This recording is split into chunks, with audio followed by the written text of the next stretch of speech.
Hope you are all well. Had a good week. Everybody kept busy. Enjoying the beautiful sunshine and lovely Indeed, weather. yes, yeah. Gloriously grey over Bedfordshire. I hope you remember to change your clock. I think for the first time in many, many years, I actually remembered. I was caught out.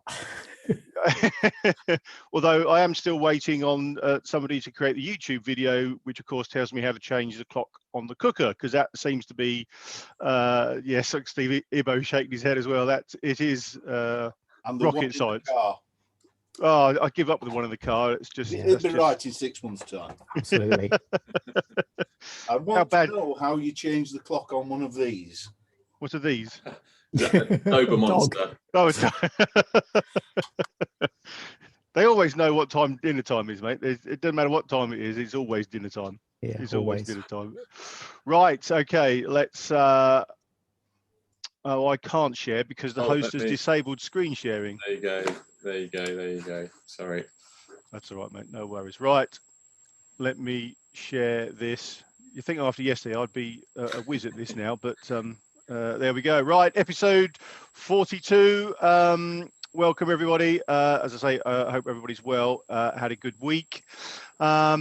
As usual, if you got some questions, do pop them into the chat, and we'll come to hopefully a Q&A session at the end. We are recording tonight's session. Julian's kindly allowed us to do that. So if you don't catch it or you want to replay some bits, it'll be up on YouTube as soon as Grant gets it up there. Okay, so tonight's speaker then, we are joined by Julian's just seen the pictures of himself and now gone, oh my God. Not only is Julian a member of SGL, Julian O, but he is Dr. Julian Onions, to give him his proper title. He's always had an interest in astronomy, and after many years as an amateur, studied for a PhD in astrophysics at the University of Nottingham. There he studies computer models of galaxy formation using some of the biggest computers in the world, building model universes using mostly dark matter. He also helps out with undergraduate teaching and various outreach activities, and describes himself as mostly harmless, which is good to know. So Julian's been putting together a new talk entitled Crazy Interstellar Rockets, which is going to look at rockets or spaceships, I think, that we could use to get to the distant stars.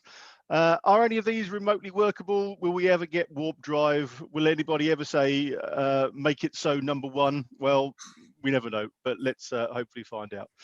Julian, I'll stop sharing and hand over to you. Right, thank you very much. Let me see if I can get that to share okay. Can everybody see that, and can they all hear me? We can, yeah. Marvelous. Right.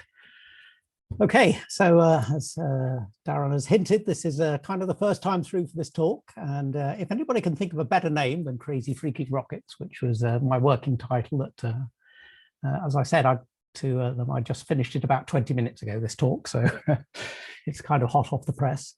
So if anybody thinks of a better title for it, I'm happy to take that on board. So this talk sort of originated from actually watching some videos on YouTube by Scott Manley, which you may or may not have heard of, who does various talks on sort of rocketry and things.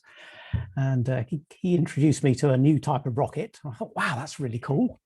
And I went off and looked at a few other rockets. And so anyway, here we are. This is where we are.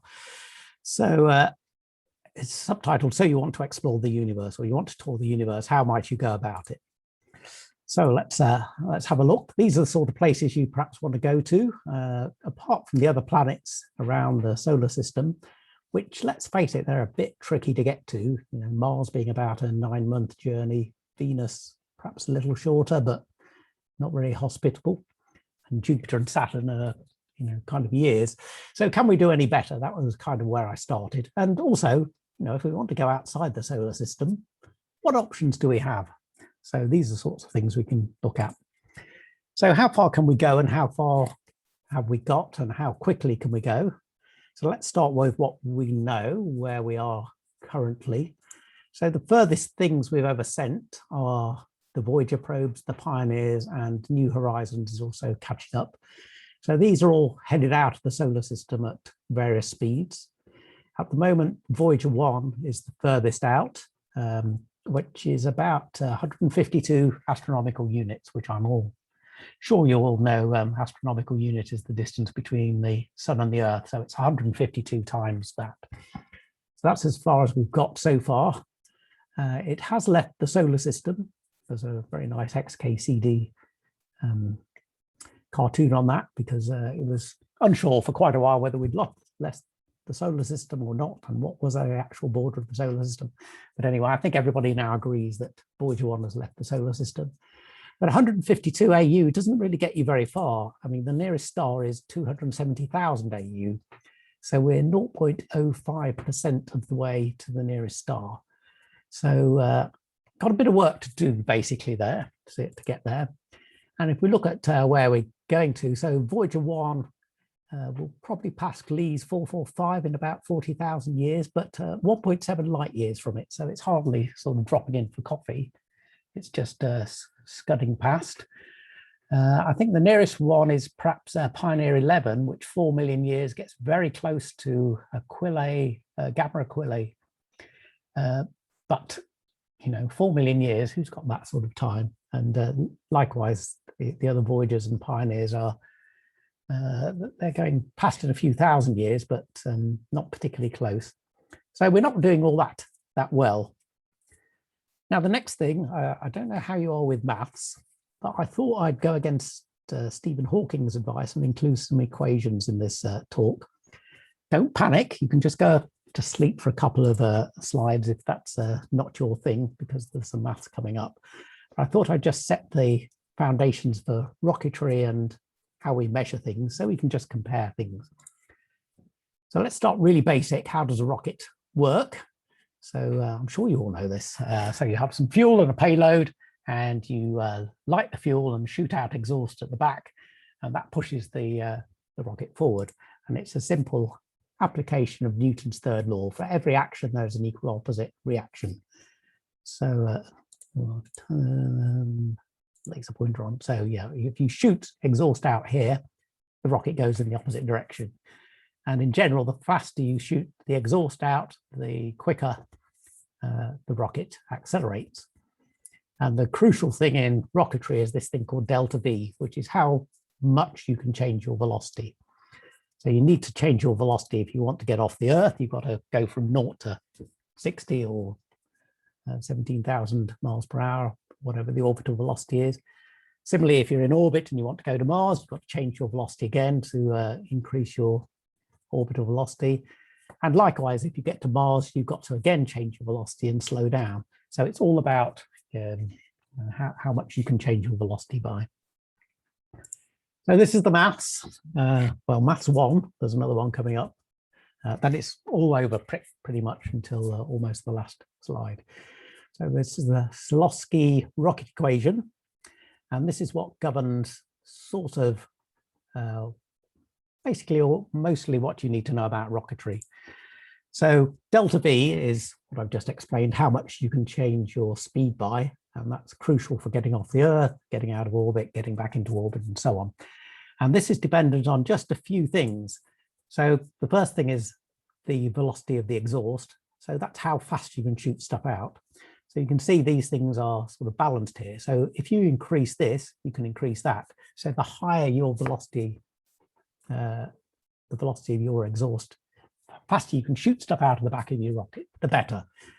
So you prefer to shoot things out much faster than much slower. So if you just dribble stuff out of the back of the rocket, you're not really going to change your speed very much. That's pretty obvious. The other bits in it are a bit more complicated, but we'll come back to that. So there's a ratio here of the final mass of the rocket to the initial mass. So this is often called the wet mass.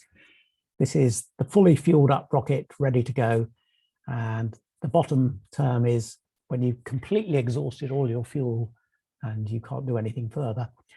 So this ratio is quite important. And for instance, if it was 100 to 10 ratio, that would be pretty good.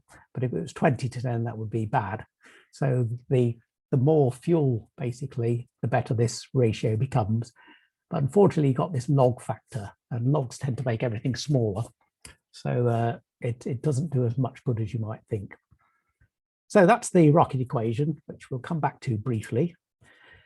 The other important thing is kind of thrust. And we often talk about impulse rather than thrust, which is force times time. So this is the force coming out. This is your exhaust shooting out the back of a rocket, pushing it up. And the amount of time you can do that for is a good measurement. So you've only got a certain amount of fuel, so there's only a certain amount of time you can have your engine on before it switches off.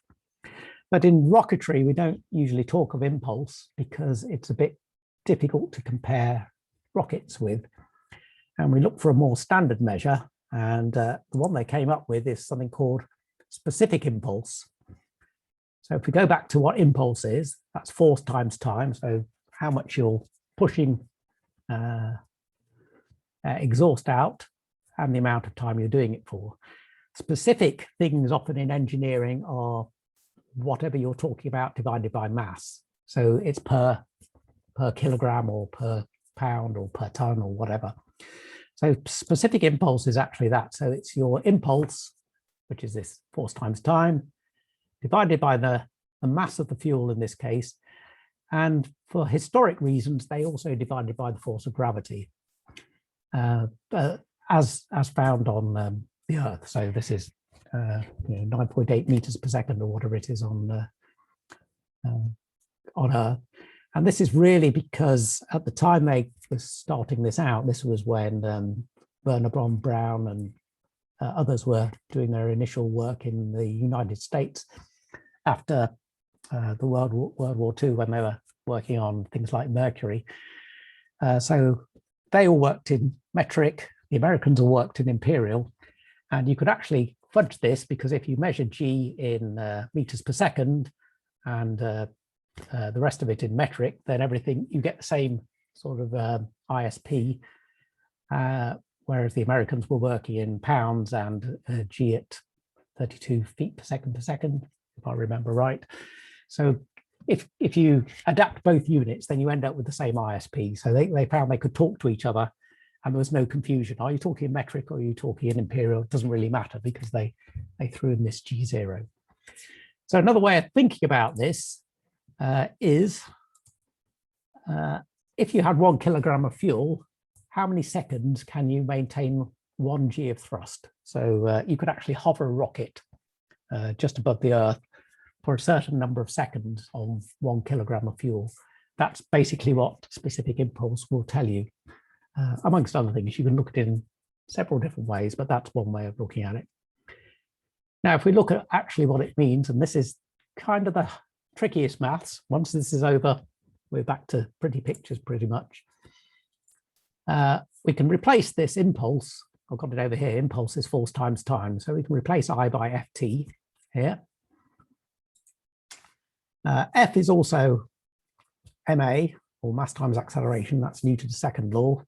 Or if we're on the Earth, that's mass times the acceleration due to gravity. So we can replace F by mg here, which gives us this equation. And the cunning thing here, pretty much everything cancels out. And all you're left with is t, which is time. So ISP is measured in time. So it's a number of seconds. Seems a weird kind of unit for measuring how efficient a rocket motor is, but that's kind of what we've ended up with. Specific impulse, so a measurement of T. And the bigger the T, the better the engine, basically, the more efficient it is. We'll find out it's not the whole story. There are other things in rocketry that are important. You can also write it as this, which is the velocity of the escape, so the exhaust rather, how much you're venting your exhaust out divided by G, which lets us also change it back into the rocketry equation. And you can see here, we've got more or less the same rocketry equation, but this time we've got specific impulse in. Right, that's pretty much all the maths done. All big sigh of relief all around. And but now you know what we're talking about. Specific impulse measured in seconds is roughly a good way of comparing engines and how well they're doing. So let's have a look at a few fuels and see what's good and what's bad. So if we start with the really most basic one, gunpowder. I'm sure we've all lit rockets on November the 5th, probably not last year, but other years maybe. So this has an ISP around 80. So 80 seconds of, it could, for a kilogram of gunpowder, if you arranged it right, it could hover for about 80 seconds and then it would run out of sort of hovering power. So is that good? Is that bad? It's not too bad. I mean, we've all seen rockets launch from November the 5th. So we know it kind of works and it certainly boosts things up, but we can do better. And people like NASA and the Russians have certainly done better. So next step up is the solid rocket boosters as used on the space shuttle.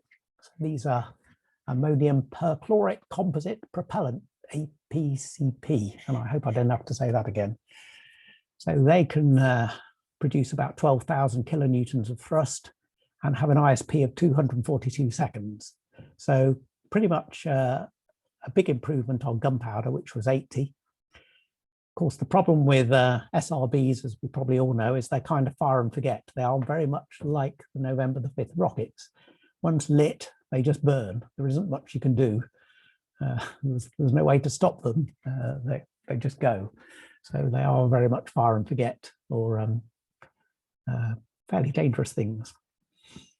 So 242 ISP for that sort of thing.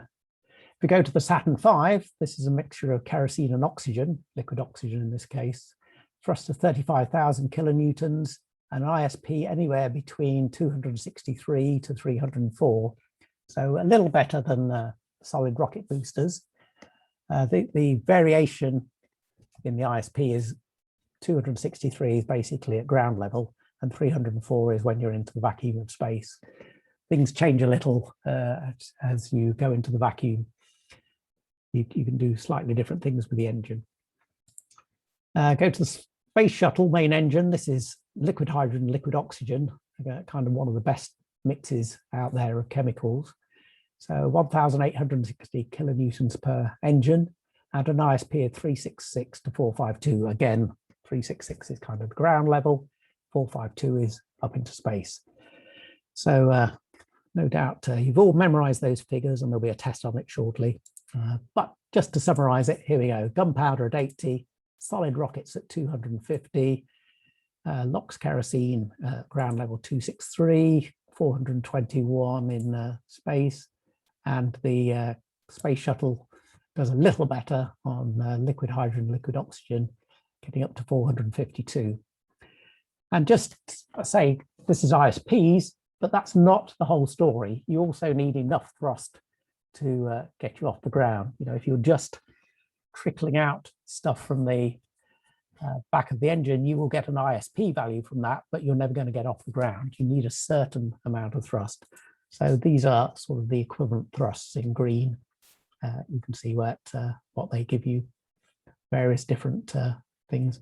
So you can see the solid rocket, although it's not very efficient, you get a very high thrust from it. So that's kind of why they start those off. And the space shuttle is doing pretty well on its engines. They're kind of almost state of the art at this point. But how good is that? If you compare it to a commercial jet, it's pretty bad actually. So turbofans on an Airbus or Boeing are somewhere between 3,000 and even up to 6,000 ISP. Not that they usually use that to measure turbofan efficiency, but you can see they're hugely more performant than engines for rockets. So, why is that? What's the dark secret there? Well, there isn't a dark secret. It's just the fact that they're cheating. The space shuttle and all these other rockets, they take all their fuel, both fuel and oxidizer with them. But the turbofan, you only need the fuel. You use the oxygen from the air to combust it. So you're getting half your stuff for free, basically. It's just everywhere around you. So you cheat and steal it from the atmosphere. And you can get various other things here. So this is a nice one. grabbed off Wikipedia, showing you sort of where the ISPs are. So you can see turbofans are kind of most efficient, but they run out of speed at around Mach 1 to 2. They really don't respond very well to supersonic air coming into the turbofan. So at that point, you have to switch over to something else. So once you get to above about Mach 3, you have to switch to something like a ramjet, where you're pushing stuff in or slowing stuff down to subsonic speeds with a ramjet. And then above about Mach 6, you switch to a jet where you're taking supersonic fluids right in through the jet. And you can see you can get different performances there. So this is for hydrocarbon mixes, so kerosene or petrol or aviation fuel or whatever. And this green dotted line is if you could work on pure hydrogen. So you can do quite a bit better if you can switch to pure hydrogen. So because you get this huge difference between what an aircraft can do and what you can see, rockets down here are pathetic. They're just running along at about 400, 500 maybe at a pinch. So some people take that on as a challenge, particularly people behind Skylon. So they thought, well, why not cheat? Let's use some of the atmosphere. So this is the Sabre engine that reaction systems, is it? I've forgotten the people who are researching the Skylon project. So this uses a sort of a conventional jet engine for a part of its profile up to like 50 or 60,000 feet, and then switches to a rocket engine. And you can see it can get up to about Mach 4, gets a pretty good ISP, and then it plummets down to something horrible as it has to switch over to its liquid oxygen and whatever its other fuel is. I think it's hydrogen. So once it gets to above a certain speed and above a certain amount of atmosphere where there's not enough oxygen to fire everything up, then it has to switch to that. But it's a kind of an interesting halfway house between the two. Now we can do better with propulsion if we just did ISPs. If we go to electric propulsion, we have the ion drive, which have been successfully used in outer space. So in this case, they often use some sort of atom like xenon is quite popular. So you squirt xenon into your combustion chamber. You have an electron beam here that strips off some of the electrons from it, which makes it negatively charged, no, positively charged. Yeah, it's positively charged. Okay, so this should be a negative grid. Anyway, it accelerates the ions out here and they go shooting out. Now, because they're really small, you can accelerate them really quite fast. And so you can get a huge speed out of the back as an exhaust of ions. You also have to shoot a neutralizing beam here. Otherwise, all these ions will get, because these are all charged, positively charged, they'll all get attracted back to the engine otherwise. So you have to neutralize them, otherwise the whole thing wouldn't work properly. So these are very, very efficient and have been used in a few satellites to lift orbits and to also to accelerate away from the Earth. So xenon, cesium, similar fuels. The trouble is this thing here, 600 micronewtons of thrust. That is tiny, tiny, tiny. We were talking about 12,000 kilonewtons for the space shuttle and so on. So this is the problem. Very, very, very low thrust, but very, very efficient. We can get an ISP from 3,000, which is sort of jet efficiency, up to 10,000 with some of the newer models. I've got the wrong title on this. Ignore that. It'll be there's a preview of that. Anyway, the good, we have a great ISP. It's a very, very efficient engine. It's also very simple. You just need electricity. So if you've got like solar panels or something like that, you've got everything you need. You don't need a huge amount of fuel because you're shooting it out so well. And it's also very well tested. The problem is it's not so good on things like getting anywhere. So 0 to 60 time is about 2 days. So not the fastest acceleration you've ever come across. So pretty slow. You've got to have time for these things. So if you do have time, if you're sending a probe to monitor the sun or something, then you can use this to slowly move it into position or slowly adjust its position. And it's very, very economical on fuel, but it's never going to wow the crowds. So if we put that on here, scramjets perhaps get up to 4,000, iron engines perhaps up even to 12,000. So very, very efficient, but you're never going to go zooming around the solar system, I'm afraid, with those. So that's where we are. As promised, we were promised some crazy freaking spaceship. There'll be a test to see how many of those you can recognize from above. I think you should get at least 5 out of the 6 if you're a science fiction freak. So let's look at what we can do better to actually move around the solar system and other places at different speeds. So let's go to nuclear, because nuclear was kind of the promise of the future at some point. So I'm just lost everything. Let me get that back. There we go. So the first one I'm going to talk about is nuclear thermal rockets. So these work quite simply. They have a nuclear reactor here, sort of bog standard nuclear reactor and some fuel. So what do you know about nuclear reactors, apart from them being very radioactive? They're just mechanisms designed to get very, very hot. You remove the control rods and you get nuclear fission happening and you get an awful lot of heat. So if you push fuel through here, then it will get heated up to large values and expand, and you can shoot it out the back. So this works pretty simply. You don't need an oxidizer. You just need a source of fuel, and it can probably be almost anything, but hydrogen is the one they tried out.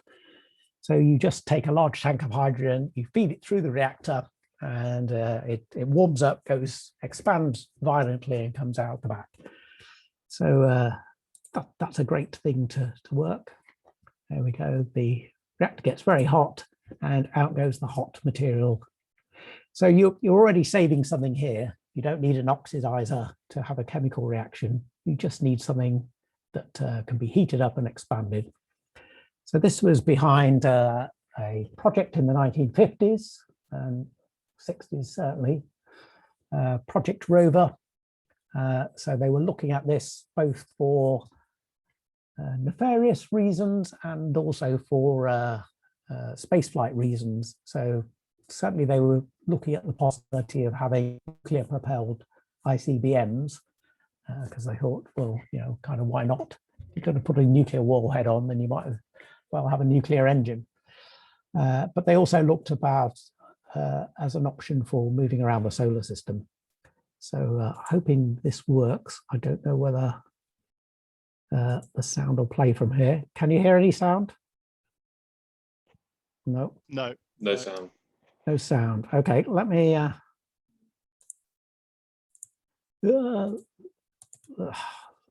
stop that. I'm just going to reshare my screen with sound then.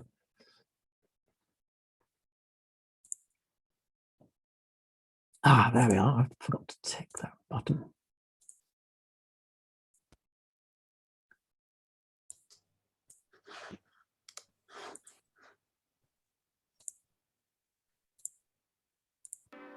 Can you hear that? Sound, yeah, that's better. So this is very 60s. With the Atomic Energy Commission, test fired a powerful nuclear rocket reactor. The tests are part of an effort to develop nuclear-powered rockets for future deep space exploration. So they talk about deep space exploration, but I suspect it was ICBMs that were kind of really driving the project. This was the acceptable face of nuclear rockets. So they certainly worked pretty successfully. And, if we put them on the ISP chart, then they're up here at about 870. So this is the benefit of not needing an oxidizer. So they are indeed quite a lot more efficient than chemical engines. So if you want to shoot around the solar system, this is certainly one option. So what's good about them? They have a pretty good ISP, so they're a lot more straightforward. By now we know how to build nuclear reactors reasonably well, so that's sort of tested systems. The thing that's not so good, if you're going to have a stage rocket, first stage, second stage, third stage, you're going to end up dropping one of these stages into the ocean. So that means dropping a nuclear reactor into the ocean. Maybe not so good for the environment, that step. So, and of course, there's the whole problem of fueling and handling. You're moving around fissile material. So yeah, not hugely attractive as a job. You've got to be fairly confident in the radiation shielding. And because you've got to shield all the reactor from radiation to keep the crew safe, that means carrying a lot of extra weight, and extra weight is bad for spaceships. So that was one possibility. Another one that came was actually cutting out the middleman. This is NSWR, or nuclear saltwater rockets. Now, this was Robert Zubrin, who was behind the Project Mars thing. He came up with this fascinating thing. This was the rocket that sort of caught my attention and thought, oh, I've got to write a talk about this, because it's just crazy in its concept. So what happens is you have a nuclear salt. So it's not actually salt water, it's nuclear salts. So this is a uranium bromide in solution. So this is kind of radioactive uranium floating around here with these boron carbide rods. So they stop it going critical. They just float around that. Then you shoot it out here. And once it gets past these carbide rods, suddenly it can go critical. So depending on how quickly you shoot it out, it goes critical at some point along here. And you'd much rather it goes critical out here than somewhere in here, because it would kind of be disastrous in there. So this isn't actually like the previous one where you were just heating something up and you were pumping a fuel through it. You're actually using this uranium bromide as both the fuel and the reactant. So it shoots out. You've got to shoot it out fast enough so it escapes far enough away from the rocket before it goes critical and sort of goes into its nuclear reaction phase. You also squirt water in here to give it a bit more reaction mass. So yeah, it does, to me, it sounds really scary, because if these sort of pumps fail and don't shoot it out fast enough, then this sort of nuclear burning thing here starts to move inside the rocket. And at that point, yeah, I think you need to check out your life insurance at that point. So depending on what sort of uranium bromide, you can either use reactor grade or weapons grade. Weapons grade is a lot more radioactive than reactor grade. So you can get various ISPs from this based on exactly how crazy you're prepared to go to fuel this thing. So if you do go with weapons grade material, you could get extremely good ISPs. So 3,000 to 10,000, that is really, really good. It's a fairly simple design and there aren't very many moving parts. It has a very, very high exhaust speed. So if you think back to the rocket equation where the delta V is sort of equal to the both the ISP or the rocket exhaust, depending on which one you take, that works out very nicely.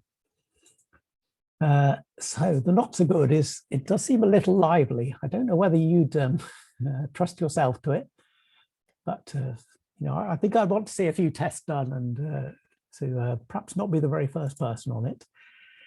The output is highly radioactive, whereas the one with the nuclear reactor and you're shooting fuel through it, all you're doing is heating up the fuel. There might be a bit of residual radioactivity that makes it between the reactor and the fuel.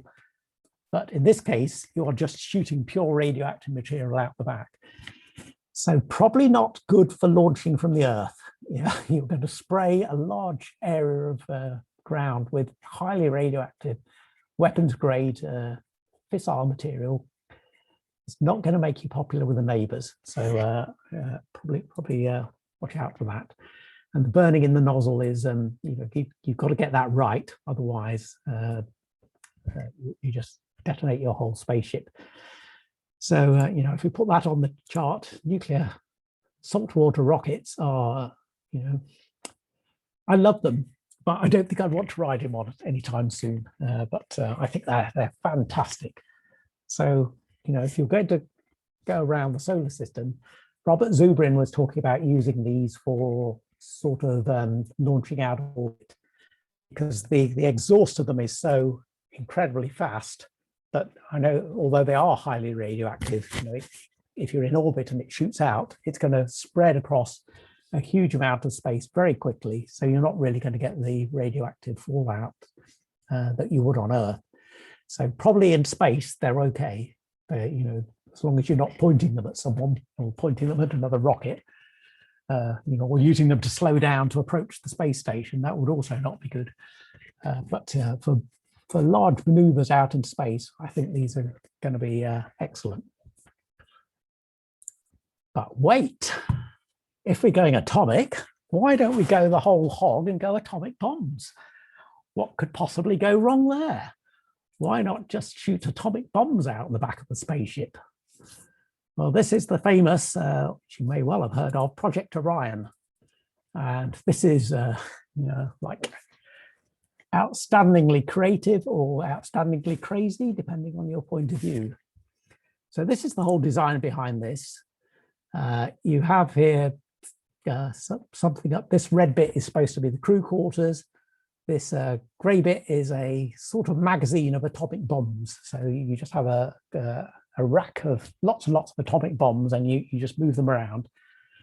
And then as you want to move, you drop one of the atomic bombs out there. It detonates here and pushes up on this pusher plate, which absorbs the detonation. Probably doesn't do a lot for the pusher plate. It probably starts to degrade it somewhat. And then you have these huge sort of springy damper things that stop you jumping your seats when each atomic bomb goes off. And you just go through that. You just detonate atomic bomb after atomic bomb behind it, and it jumps up into the air. So it looks something like this. This is your propellant magazine where you have all your atomic bombs stacked up.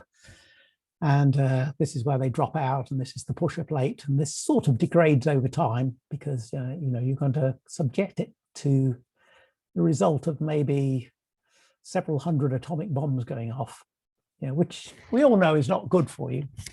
And this whole mechanism is designed to absorb the shock.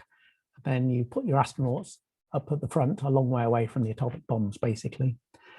This seems to work quite well. This was, again, tested in the sort of 60s.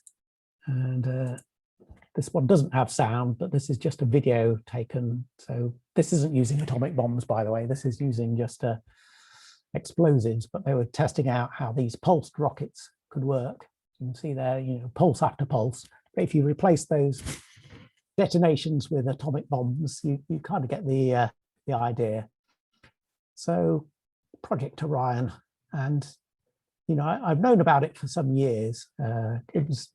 Came across it first in a science fiction novel by Jerry Pournelle called Footfall, but done a bit of research since, and it's an outstanding idea and quite amazing.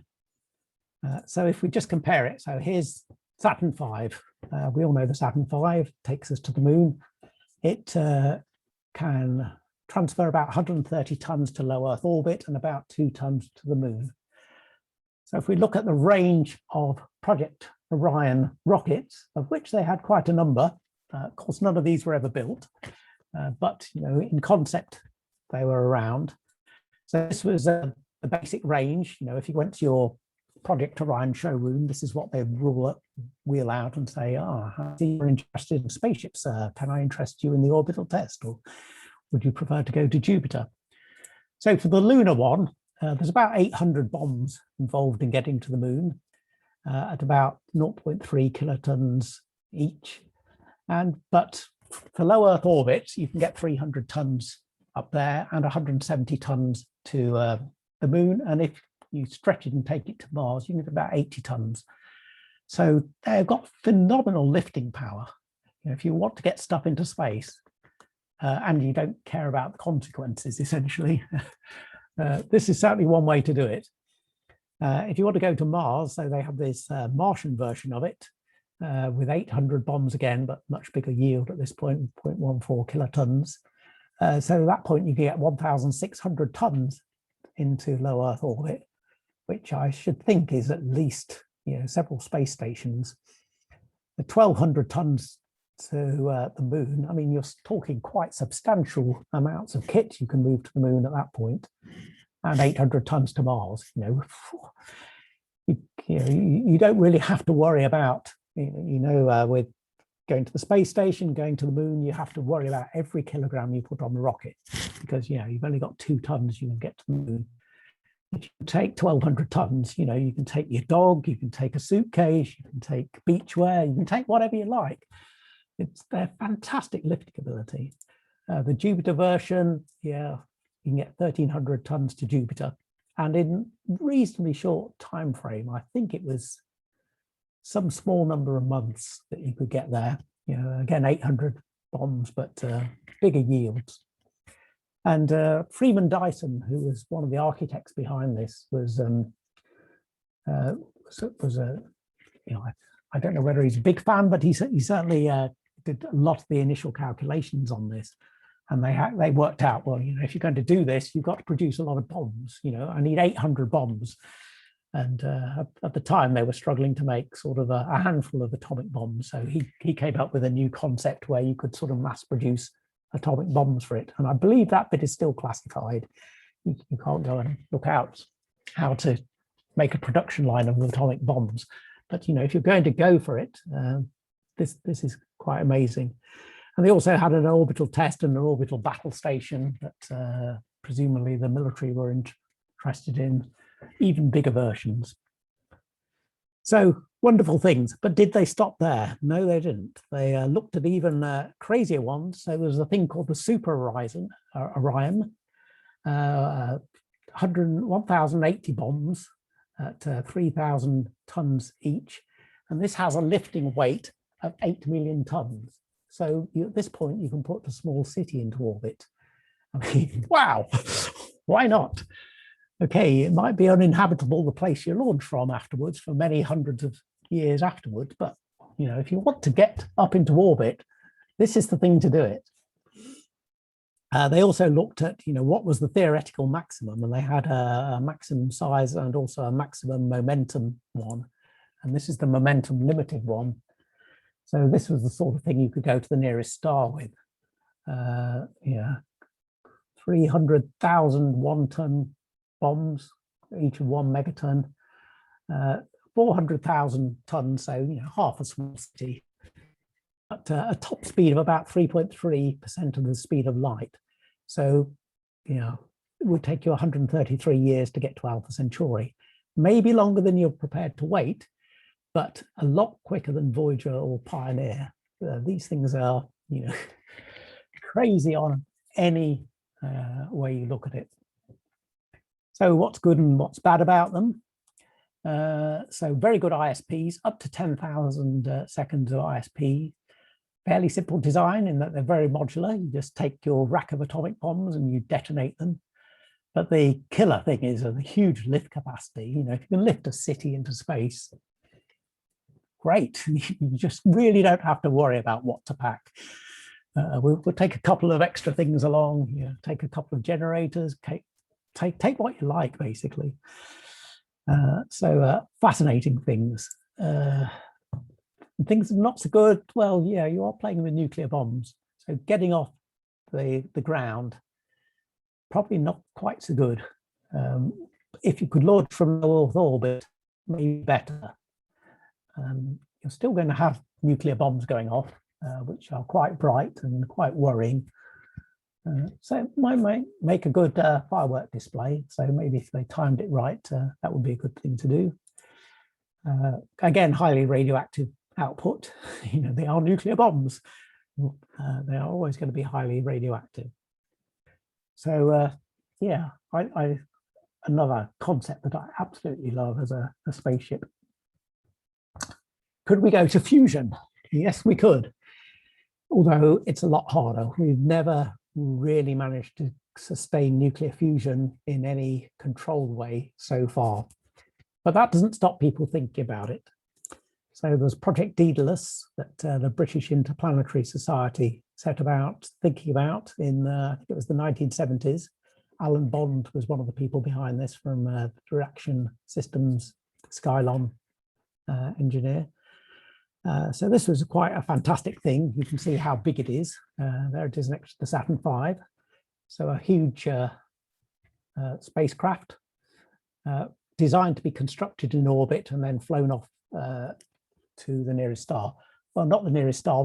They were going to go to Barnard star, which is a little further than Alpha Centauri, because they thought that may have habitable planets. So if they're going to pick a target, this was the one they were going to go for.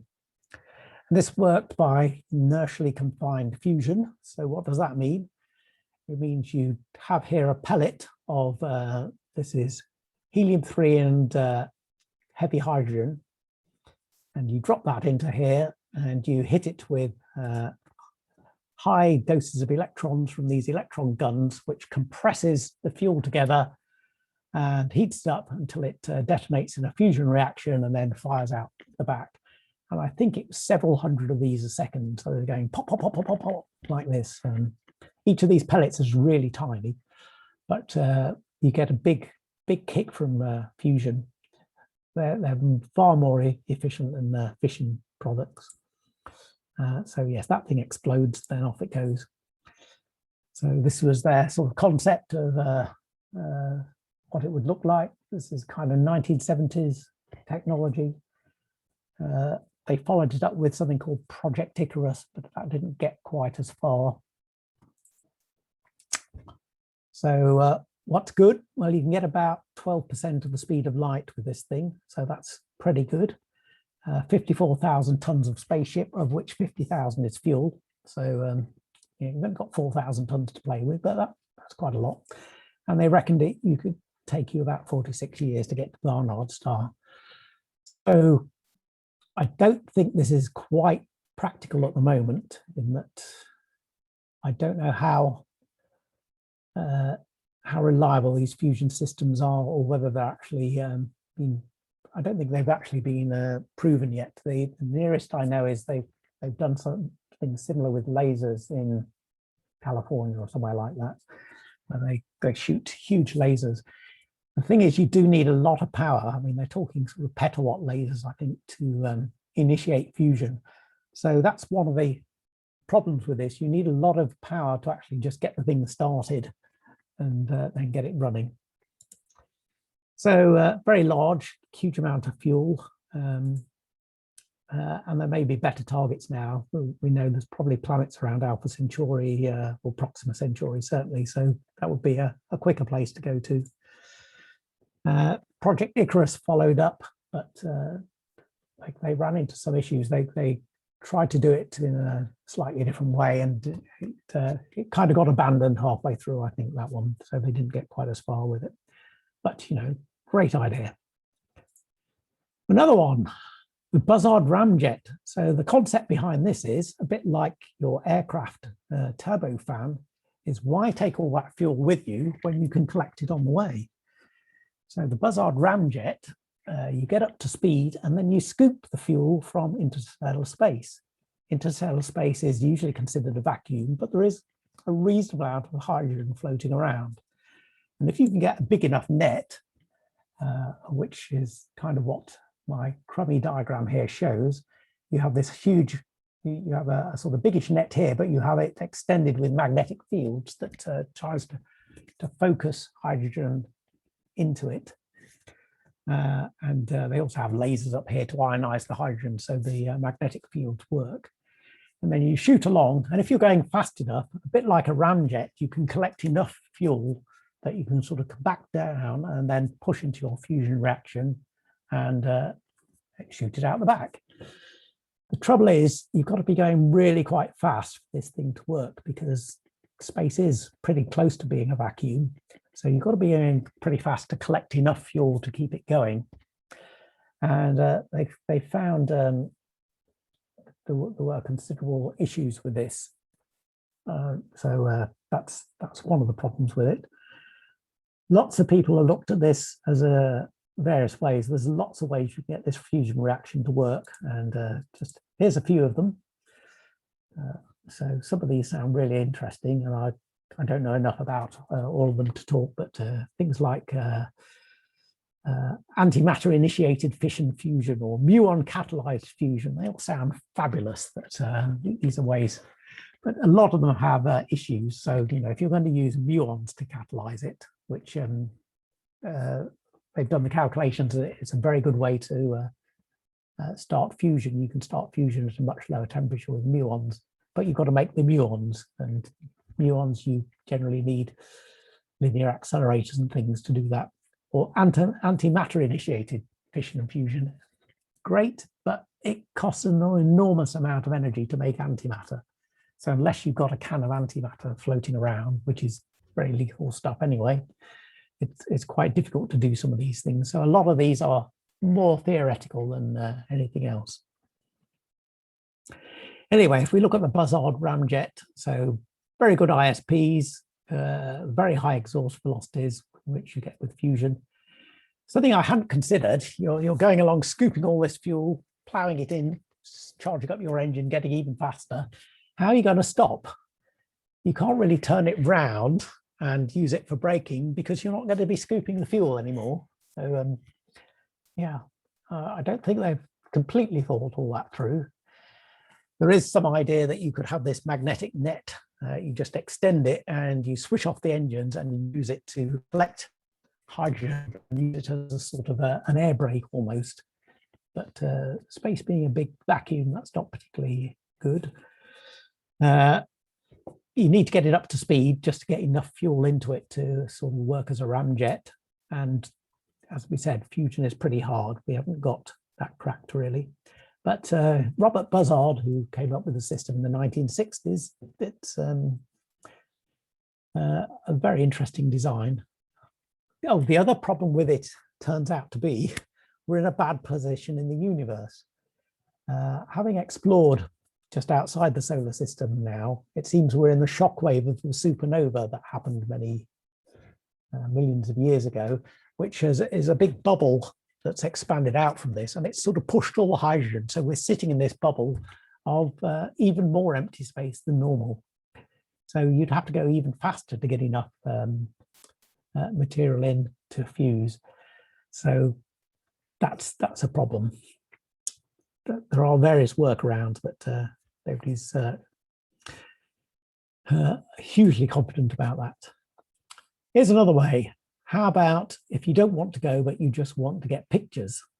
So Project Starshot, some of you may know of. Stephen Hawking was somewhat involved with this, but it's actually funded by a Russian oligarch, millionaire, billionaire, whatever. So the idea behind this is you have an array of lasers on the ground, and you have very, very, very tiny spaceships attached to a huge sail.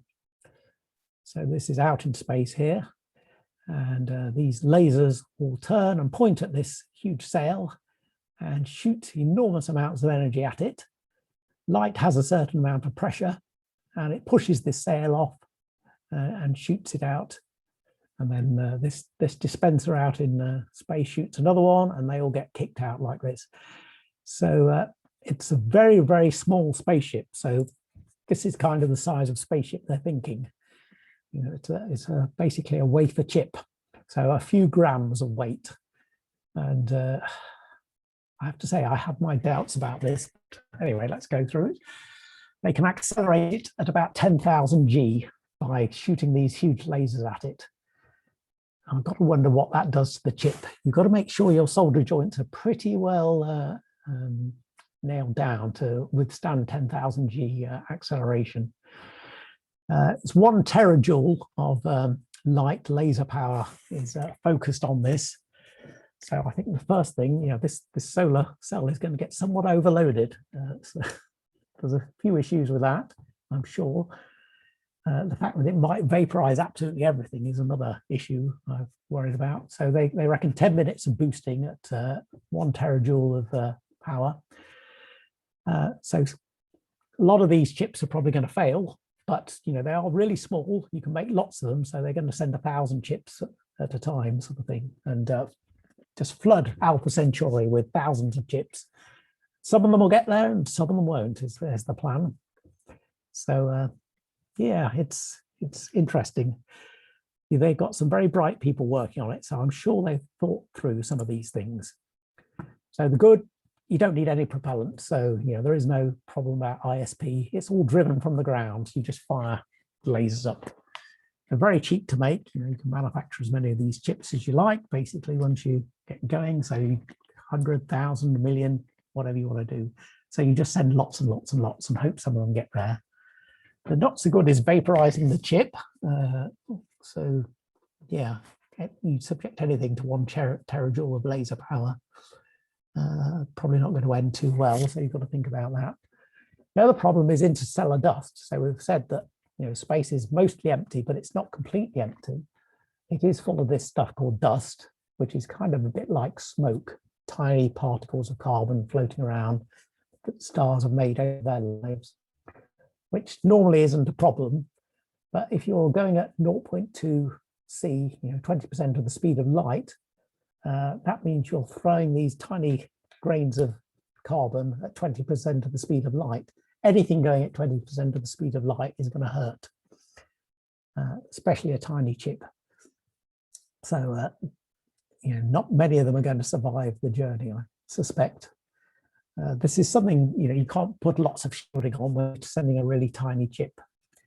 The other thing I really worry about is they said they're going to go zipping past Alpha Centauri at 20% of the speed of light. So you're going to have a pretty high shutter speed to get any pictures of Alpha Centauri as you whiz past it.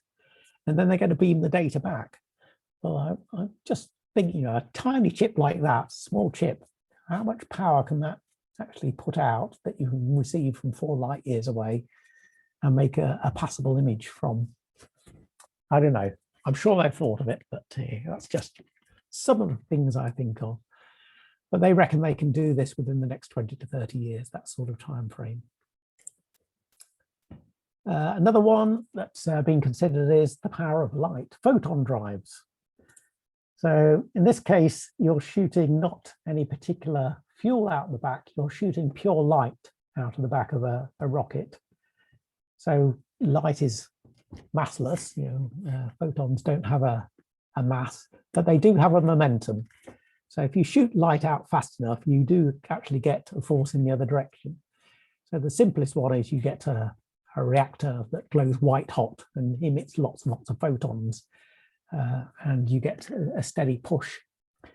This is great because you're never using up any fuel, you're just sending pure light out. If you do the calculations, you find this doesn't accelerate you very quickly. It's not a particularly, it's a fantastic ISP, but it's very low thrust. So it's kind of similar to ion engines in that case. You can do a little better if you use sort of antimatter annihilation, in this case positrons and electrons. In that case you give out gamma rays, which have even more momentum. So that gives you a better thrust. These are extremely deadly rays though, so you don't want to be pointing it at anything that you care about as you accelerate. So don't point it at Earth as you accelerate away. But as ISPs go, these have the best ISPs because the exhaust velocity is basically the speed of light, but very low thrust. So if we go back to our chart, specific impulse is C. Oh, I've got this. 20 minutes ago, I finished this presentation, or 20 minutes before the start, so I haven't got this right. This should be about photon drives. Light is, well, as it says, very light, so you don't get a lot of bang for your buck, so it's very inefficient, very low exhaust. And if you're using gamma rays, I'd say the exhaust is fairly deadly. So they're not a good thing for getting off the Earth into orbit because they just don't have the acceleration. They might be better once you get into Earth's orbit. So great. This puts it on this chart at various levels. This is now a log scale, so each jump is a factor of 10 better. So you can see sort of where these things sit.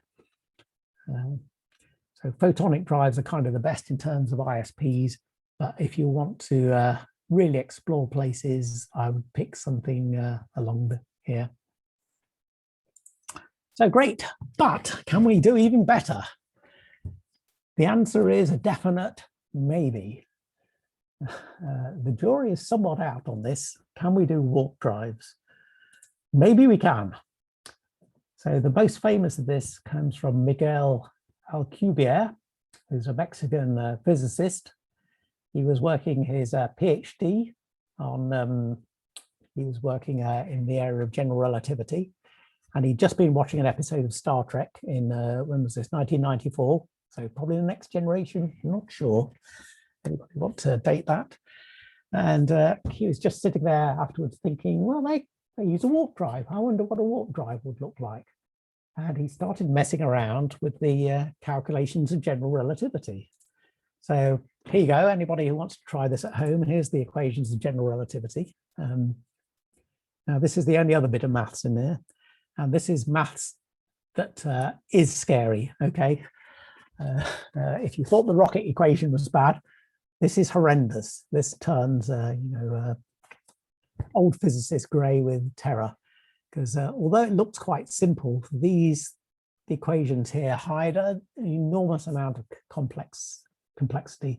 This is basically an array of 16 partial differential equations, non-linear, as is this, as is this.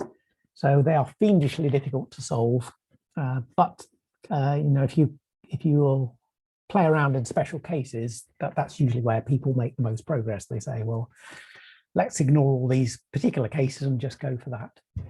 And what most people do is they fiddle around with this side. So they say, well, what if we have a black hole? What does that do to space? How does that curve space?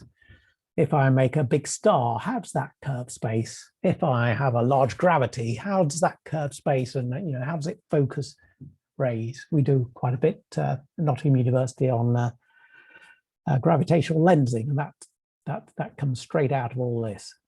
Alcubierre went the other way and said, well, actually, what I want to do is curve space.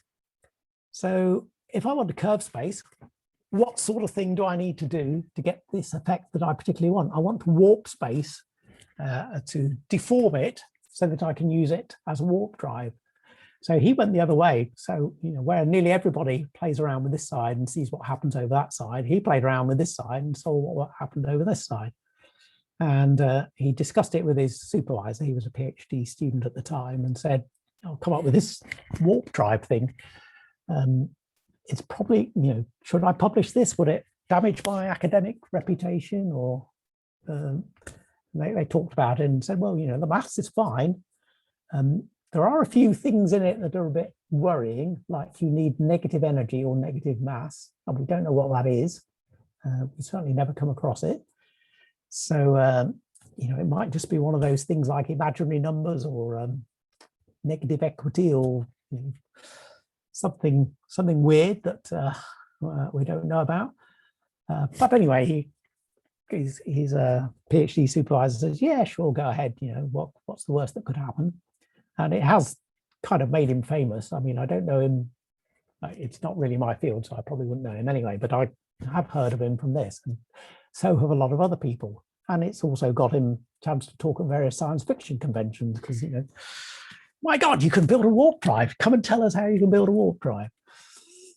So that's kind of where he got to. And in his initial thing said, well, you need this huge amount of exotic matter that is kind of weighs, it doesn't not weigh anything, it weighs negative. So, it doesn't weigh a kilogram, it weighs minus a kilogram.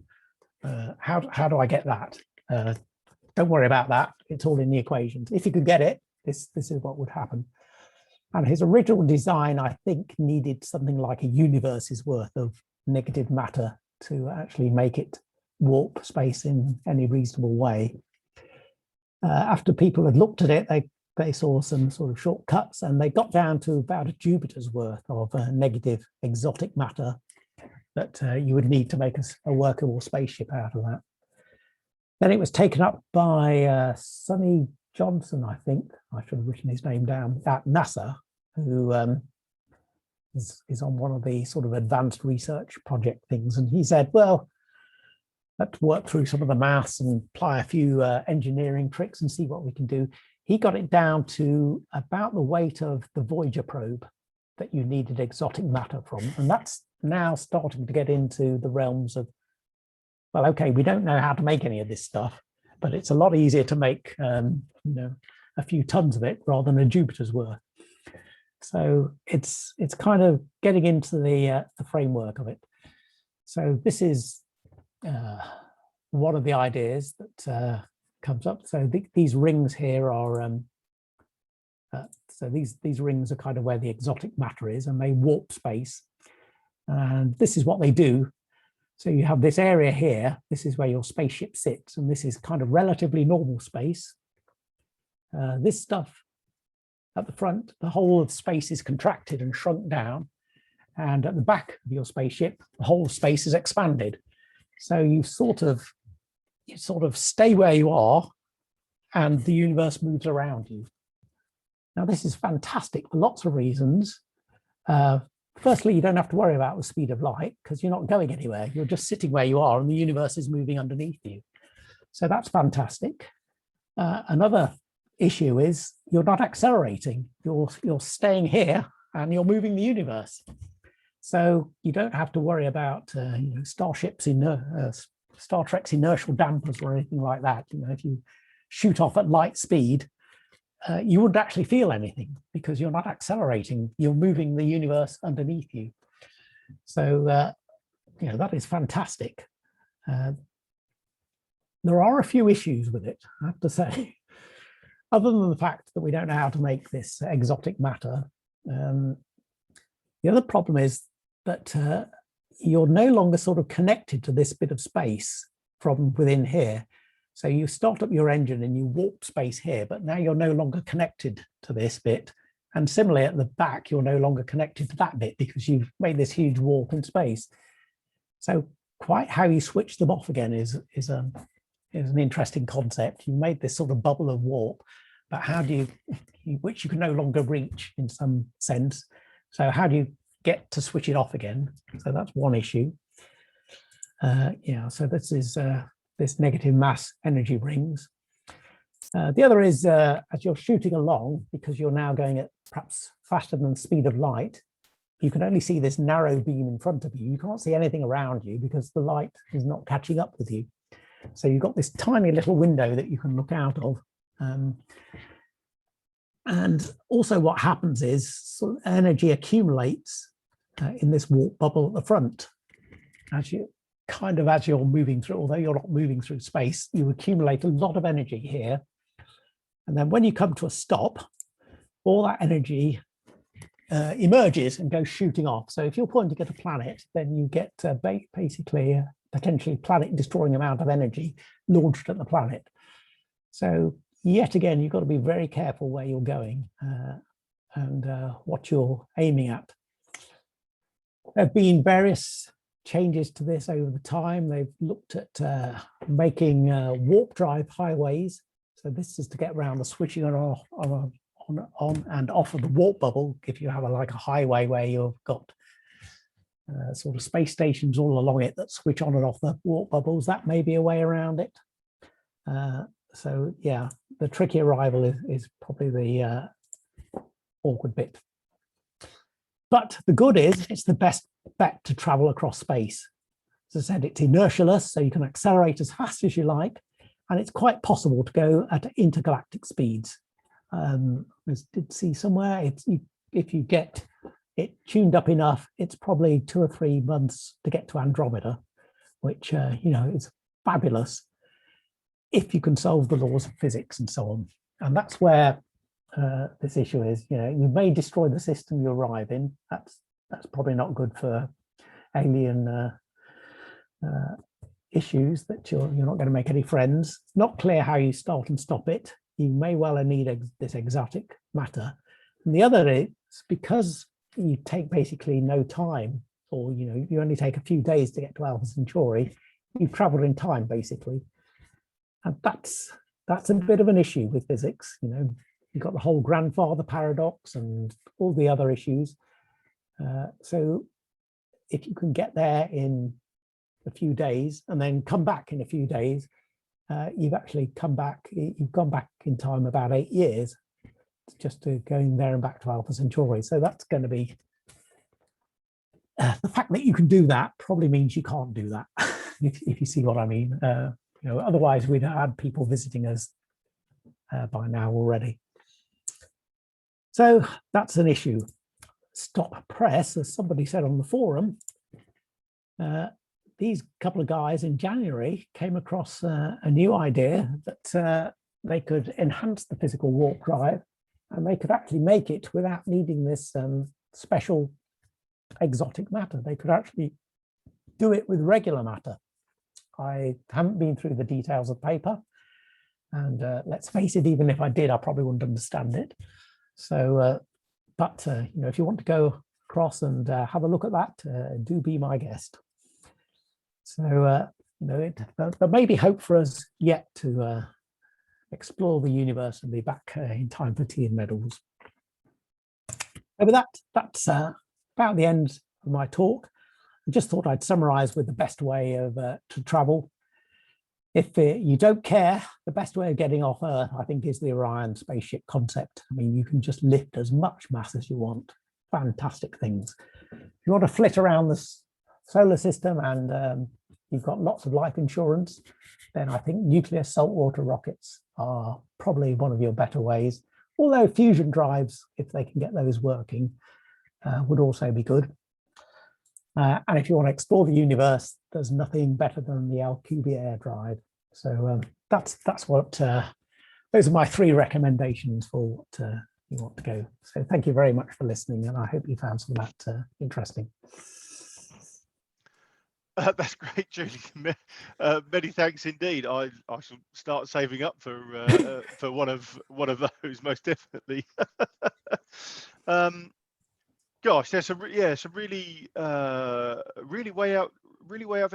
Presumably, with the I'm going to take host privileges and just ask the first question. With the Orion drive, though, I take it the explosion is, as you say, the explosion is below this this pad at the bottom. Presumably, if they contained that somehow and could funnel all of that energy in one direction, that would make it more efficient.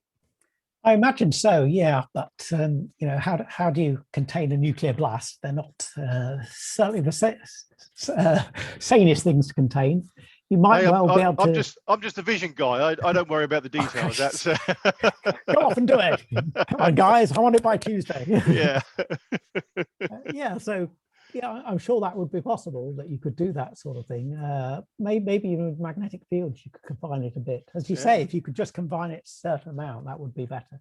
There is some maths that go into it, which say sort of, exactly how far below the pusher plate is the optimum distance to detonate it, so that you catch the most of your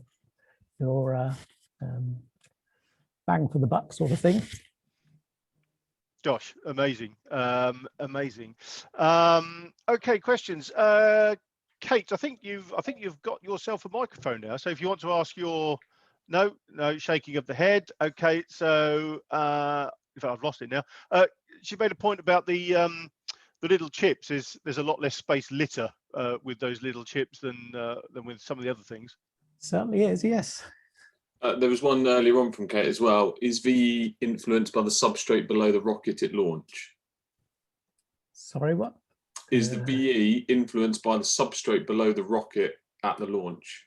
I imagine, yeah, I guess there's probably some ground effect there that if you're push against it, but I think it's fairly limited. It's mostly just the exhaust velocity that you're counting on. Don't know. With the nuclear bomb one, I guess the interesting thing there is you had some videos of actual trials, obviously not of nuclear bombs, as you say. So presumably that one was taken pretty seriously to have got as far as that stage. Yeah, I think they were all certainly the those original the reactor-based ones and the Orion-based. They were both certainly contemplated quite seriously. There was certainly a lot of talk about looking at these nuclear rockets for post-Apollo things, but then, you know, post-Apollo, the huge budget cuts and so on. So a lot of projects got cancelled at that point. I don't know that the Orion concept would have, I don't know where you'd launch it from. You know, somewhere that you probably didn't want to ever visit again would be the answer, because it would certainly be scarred for many years to come. Yeah, absolutely. But, you know, as a concept to get stuff into space, it's, yeah, fantastic. Gosh. Alien 13. Yeah, come on and unmute yourself. Ask your question.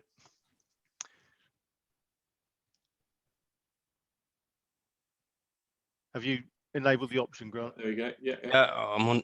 Can you hear me? Yes, mate. Yeah, you good? Yeah. What about space cannons? I mean, that I thought that was quite a feasible thing for launching near Earth satellites. So from launching from the Earth into yeah, just for a general cannon. You know, I know military cannons on ships and that can fire, you know, quite large shells, several tons full of packed with electronics. Yeah, you've got to go pretty fast to get into orbit. I mean, it's what, 17,000 miles an hour, something like that. So yeah, and at that sort of speed on the ground, you've got a lot of air resistance. So you're going to heat up and ablate quite a lot of the material as you go through the Earth's atmosphere. I mean, that's why rockets kind of work so well, because they start off slow as they're going through the thick part of the atmosphere, and then they speed up as they go into the thinner bit. So yeah, I have heard there's ideas of doing that from like high mountains. So if you have a cannon on the top of Mount Everest or something, you're above a lot of the atmosphere there. So that might be a possibility. Yeah. Or magnetic rail type things, railgun type things. That's another option. Yeah. Certainly. Sorry. Oh, I've certainly heard of, well, there's a lovely science fiction novel by Robert Heinlein, The Moon is a Harsh Mistress, where they have them on the moon for firing stuff to the Earth. They have like a catapult. Of course, that works tremendously well because firstly, the moon is a lot less gravity and you've got no atmosphere, so they can shoot stuff off. And it's a remarkably cheap way of getting stuff from the moon to the Earth. So it's basically downhill all the way.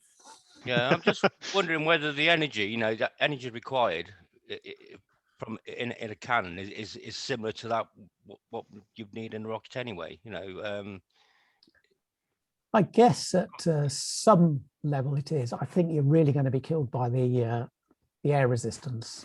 Yeah, but it's, you know, it's got to be going at least well, it's got to be going over 17,000 miles an hour. And at that sort of speed in the thick atmosphere, most things burn up, or at least, you know, don't do well. So you need something. I don't know that. I have to be honest, I haven't really looked at that sort of concept, but I'm sure somebody has. The other thing I mentioned in the question, a bit tongue in cheek, was using Cabarite. Oh, Cabarite. Oh, Yeah. like H.G. Wells, was it? Yeah. H.G. Wells, yeah. So yeah, if we could find a source of anti-gravity, which may well be related to this exotic material that Alcubierre came up with, that would be great. So the nearest thing we know to that is something called dark energy, which we know about all I've just told you the name of. So that seems to have a repulsive force, almost opposite to gravity, but is extremely weak. So it can sort of push galaxies apart, but it can't really do anything between atoms or even between the Earth and the Moon. It has almost zero effect at that point. But if we could find some way of enhancing that, then yeah, you might come up with something like Cabarite that could cancel out gravity and you just zoom off. I think we need a few more theoretical breakthroughs before we get there. Yeah, thanks very much. Thanks. Cheers, Alan. Thanks, mate. Yeah, good one. Norman, good evening, sir. Evening. Yeah, a couple of questions. Really, I remember the NASA's NERVA project had a bit of an accident. Was there a significant amount of radioactive leakage from that accident? I don't know the details of that. I imagine because it's a reactor, it's kind of like a bog standard reactor. So it would be subject to any of the problems we've had with nuclear reactors over the years. If you get it too hot, things go bad, or if you get cracks in it, similarly. I know that I think it was NASA or maybe their predecessor. They did have an atomic reactor on a plane for a while as a test, which sounds like kind of sounds like an accident waiting to happen somewhat. Well, I mean, I remember the film footage, and it burnt through the side of the reactor casing. Oh, really? Right. But I just never saw any reports about what sort of radioactive contamination might have occurred. I imagine it would be a reasonable amount from something like that. If you got any leakage from the reactor, you would almost certainly get something. I mean, they did do most of their work out in deserts and whatever, both for security reasons and for safety reasons, I imagine. So they've probably got enough land to spare to radioactively poison it for a bit. And the other thing is, obviously, a lot of this is to do with getting stuff out off the Earth into space. Going back to science fiction, has there any progress been made on Arthur C. Clarke's space elevator concept? I mean, that would be a great idea. I think the issue with that is the material that you need to make it. So I think carbon nanotubes or maybe even graphene is probably the only contender at the moment that would be strong enough to manage that. And I don't think we're up to the level of manufacturing it in. You need a huge amount, don't you? Doesn't it have to go to synchronous orbit, something like that, and beyond, because you have to have the counterweight on the other side. So yeah, it's quite an engineering target. I'd love to see it. I mean, it sounds like the only way to travel a couple of days sitting in a nice glass elevator going up with none of the risks of hydrogen and oxygen exploding beneath you. Yeah. Thank you. Thanks, Norman. Yeah, thanks, Norman. Martin says, can I ask a question, please? And the answer is yes, you can. Can't you unmute yourself, sir, and give it a go? Is that your question? Hi. I, like all of us, have been fascinated with the progress of up to a point of the manned space exploration, but absolutely amazed with unmanned exploration probes. I remember as a child in the 60s seeing pictures of Jules Verne with a flock of a flock of swans taking a man in a carriage up into space, and I thought, oh, what a romantic idea. And I think it was Alien mentioned Cabarite. But I'm getting to the point now in my 61 where I'm horrified with the desperate pursuit of faster engines using nuclear reactors, and it horrifies me because you're going to get the go-ahead for something completely ludicrously dangerous sooner or later, and I just wonder where it's all leading to, and perhaps we ought to slow down and just accept chemical rockets launching unmanned probes to Mars and wherever and leave it at that, because we're going to do some terrible damage. If one of those NERVA rockets, if they'd got the go-ahead and that exploded in the atmosphere, that would be one of the hemispheres gone forever. That would be pretty drastic. Yeah, I have to say, none of these are now being actively pursued as means. They're kind of historical in some sense. I know that Arthur C. Clarke's 2001 trilogy ended with 3001, where they made some sort of space elevator, and that space travel was so safe but it's got to be some off the wall or some unique odd discovery by accident that's going to get us to that stage. Yeah, so I'm grateful if you're listening. It's more of a statement than a fear of than a question, but thanks for hearing my ramblings. There you are. And I'm grateful for your talk. Thank you. Absolutely agree. I think these concepts are great in kind of theory, but you might have got away in the 1960s when they were terrified of Russian invasions and so on, and almost anything goes. Today, I don't think any of them would be acceptable by any means, unless you can get out into sort of interplanetary space, where some of these Nerva rockets, I mean, because they are highly radioactive, but they shoot the exhaust out so fast that it dissipates very, very quickly, and is probably I think they've looked at it and said it's probably no worse than the radiation dose you're getting just by being in space anyway. The idea was of a dangerous rocket, you were talking about warp speed, was explored in the old Jerry Anderson Space 1999, where they came upon an alien race where their solar system was damaged by one of the unmanned probes with this sort of propulsion system that damaged a few planets. But there you are. Anyway, thank you very much. Well, the whole of 1999 started with a big explosion on the moon, didn't it? Thanks a lot. We'll end up getting sued by some intergalactic legal society for polluting space. But there we go. There we go. Greenpeace Alpha Centauri branch coming to us and say. Indeed. Save the whales. Excellent. So apart from the burning question of how many of the 6 spacecraft did people identify from the picture earlier, the top left one got me. That wasn't Prometheus, was it? Let's go back and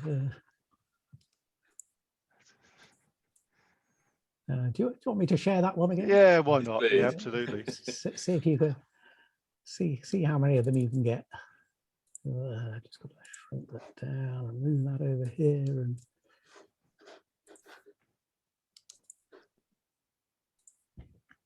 okay.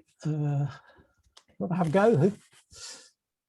So this one, that this one here, top left.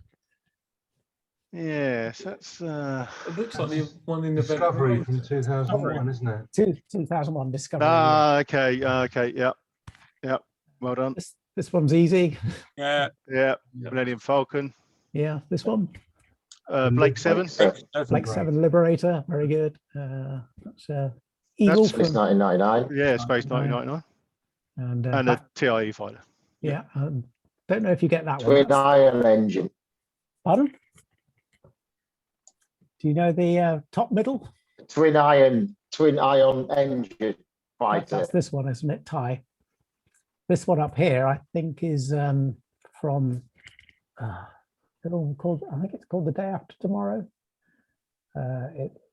Yes. Brian Blessed had the photon drive in it. Yeah. So I think, was that Jerry Anderson? That may well have been Jerry Anderson who came up with that. It was kind of a one-off. Anyway, had Brian Blessed and a few other people in it. All went very zen after they went through a black hole. Indeed. Well, Julian, I think that's fantastic. That's just about to tick over to 9 o'clock. Many thanks for giving up your Sunday evening. Really interesting.